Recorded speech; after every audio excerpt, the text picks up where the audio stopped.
जय हिंद साथियों, मैं डॉक्टर हृदय चौधरी आप सभी का स्वागत है मेरे YouTube मंच पर। हमेशा की तरह आज भी एक नए नोटिफिकेशन के साथ आपके बीच में उपस्थित हुए हैं और आपको उम्मीद रहती है कहीं कोई ऐसा नोटिफिकेशन जारी हुआ हो जिसमें उनके सपने पूरे हो रहे हों। हम लेकर आए हैं रेलवे भर्ती बोर्ड के द्वारा लगभग 1000 से ज्यादा पदों की भर्ती होने जा रही है 2025 में, और अभी से आपको पढ़ाई शुरू कर देनी चाहिए जिससे कि 2025 में आवेदन करके आप अपने सपने को पूरा कर सकें। तो शुरू करते हैं वीडियो, और पूरा वीडियो देखिए, बहुत ही वैल्यूएबल जानकारी है। और जो आप चाहते हैं कि उनके मन मुताबिक पद हो तो इसमें बहुत सारे पदों पर भर्ती होने जा रही है। देखते हैं पूरा वीडियो। तो शुरू करते हैं। RRB रिक्रूटमेंट नोटिफिकेशन 2025 यानी कि रेलवे भर्ती बोर्ड की आधिकारिक वेबसाइट पर मंत्रालय और पृथक श्रेणी की भर्ती के लिए नोटिफिकेशन जारी हो चुका है, और इस भर्ती अभियान के माध्यम से 1000 से अधिक पदों को भरा जाएगा। आवेदन प्रक्रिया 7 जनवरी से चालू हो रही है, और इस भर्ती की पूरी डिटेल आपको इस वीडियो में मिलेगी। बिना स्किप किए हुए पूरा वीडियो अंत तक जरूर देखें जिससे कि आपको पूरी जानकारी मिल सके। वीडियो लंबा भी हो सकता है क्योंकि आपको पूरी जानकारी इस वीडियो के माध्यम से मिलने जा रही है। कौन कौन से पद हैं, किस पद पर क्या योग्यता होगी, पूरी डिटेल जानकारी आपको हम इस वीडियो के माध्यम तक आप तक पहुंचाएंगे। RRB रेलवे रिक्रूटमेंट 2025 भारतीय रेलवे में नौकरी की तलाश कर रहे उम्मीदवारों के लिए ये शानदार मौका है, और आवेदन करने वाले अभ्यर्थी के लिए RRB ऑनलाइन आवेदन प्रक्रिया 7 जनवरी 2000 शुरू हो रही है, और अंतिम तिथि है 6 फरवरी 2025। ये प्रक्रिया, आवेदन करने की प्रक्रिया 7 जनवरी 2025 से शुरू होगी और इसकी अंतिम तिथि होगी 6 फरवरी 2025, यानी कि लगभग 1 महीना आपको आवेदन करने का समय मिलेगा और तैयारी करने का भी बहुत सारा समय होगा। इस भर्ती अभियान के माध्यम से कुल 1036 खाली पद भरे जाएंगे। ये खाली पद विभिन्न पदों के लिए हैं, जिनमें से कुछ पद इस प्रकार हैं जो हम आपको बताने जा रहे हैं। प्रशिक्षित स्नातक शिक्षक यानी कि TGT, इसके लिए 338 पद। प्राथमिक रेलवे शिक्षक यानी कि PRT, इसके लिए 188 पद। कहीं आप नोट करते जाइए। स्नातकोत्तर शिक्षक यानी कि PGT 187 पद। जूनियर अनुवादक हिंदी, इसके लिए 130 पद। वैज्ञानिक पर्यवेक्षक और प्रशिक्षण, इसके लिए 3 पद। और मुख्य विधि सहायक, इसके लिए 54 पद। और सरकारी वकील, इसके लिए 20 पद। और शारीरिक प्रशिक्षक के लिए अंग्रेजी माध्यम के लिए 18 पद होंगे। और वैज्ञानिक सहायक प्रशिक्षण के लिए 2 पद। वरिष्ठ प्रचार निरीक्षक के लिए 3 पद। स्टाफ और कल्याण निरीक्षक के लिए 59 यानी कि 59 पद होंगे। और लाइब्रेरियन, इसके लिए 10 पद हैं।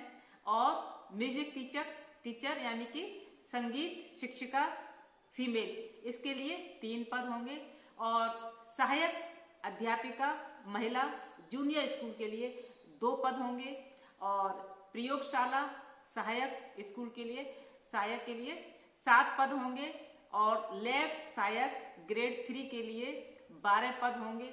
इस तरह से बहुत सारे पद हैं, अपनी इच्छा के अनुसार जिसमें आपको इंटरेस्ट है, जिसमें आपके पास क्वालिफिकेशन है, उसके लिए आप आवेदन कर सकते हैं। आप TGT PGT के लिए लगातार इंतजार करते रहते हैं तो आपके लिए एक अच्छा मौका है।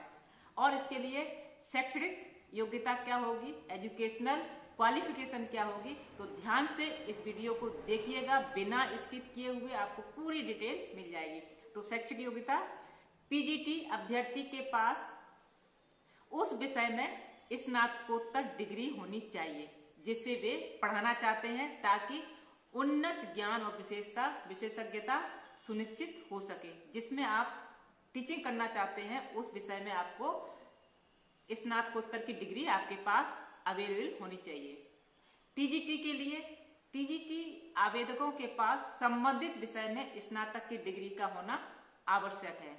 और पीआरटी यानी कि प्राथमिक शिक्षकों के लिए स्नातक की डिग्री आवश्यक है, जो युवा छात्रों को प्रभावी ढंग से शिक्षित करने की उनकी क्षमता पर जोर देती हो।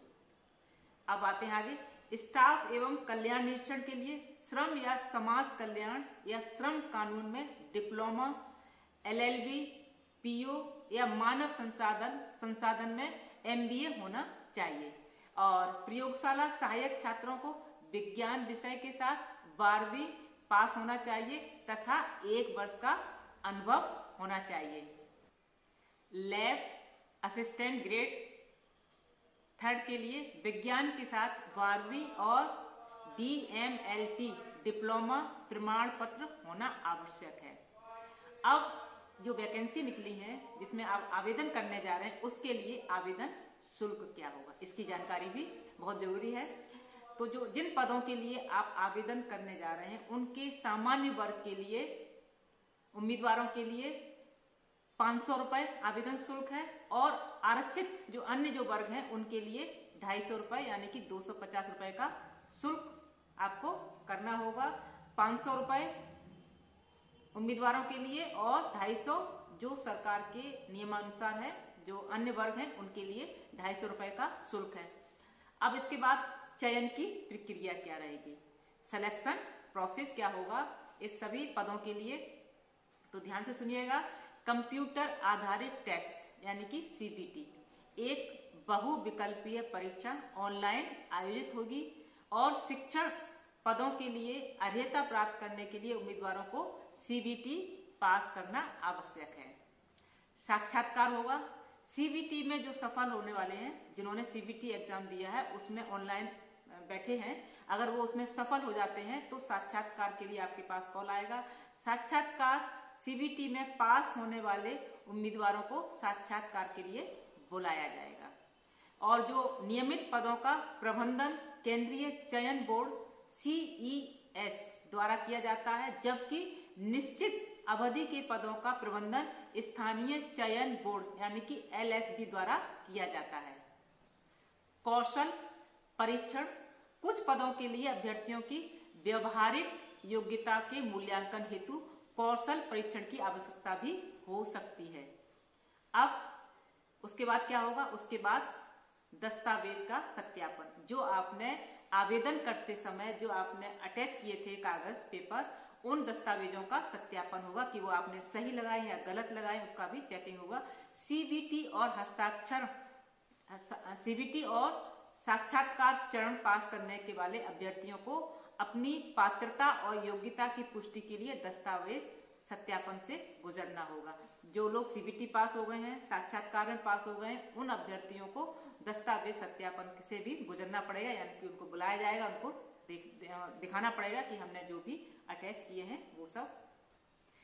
ये तो रही आपकी पूरी प्रक्रिया कि किस तरह से चयन होगा और उस चयन में आवेदन शुल्क क्या होगा, आपकी आयु क्या होगी, आप कितने पद हैं, किस पद में आवेदन करने जा रहे हैं, उसके लिए शैक्षिक योग्यता क्या होगी, ये सारी विस्तार से हमने आपको समझाया है।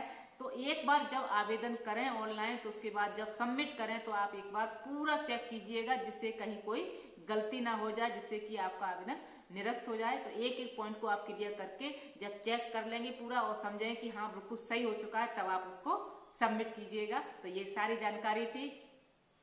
इसी के साथ फिर नई वैकेंसी के साथ कोई आपके बीच लेकर आएंगे। तब तक जय हिंद, जय भारत।